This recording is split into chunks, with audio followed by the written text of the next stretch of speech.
తిరుపతి జిల్లా చంద్రగిరి మండలం నరసింగాపురం మైనర్ బాలిక మృతి కేసులో విచారణ వేగవంతం చేశారు పోలీసులు. అనుమానాస్పద మృతి కింద కేసు నమోదు చేశారు. బాలిక తల్లిదండ్రులు గ్రామస్తులను ప్రశ్నిస్తున్నారు.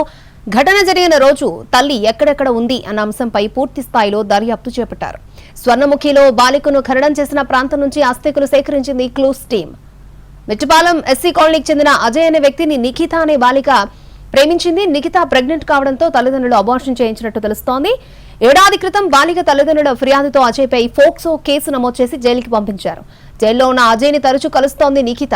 ఈ విషయం తెలిసి నిఖితను వేధించారు తల్లిదండ్రులు. ఈ నెల 4న నిఖిత అనుమానాస్పద స్థితిలో మృతి చెందింది. ఆమె చనిపోయిన గంటల వ్యవధిలోనే ఖననం చేశారు. గ్రామస్తులు ఇచ్చిన సమాచారంతో మృతురాలు తల్లిదండ్రులు సుజాత, కిషోర్ ని అదుపులోకి తీసుకుని క్వశ్చన్ చేస్తున్నారు పోలీసులు.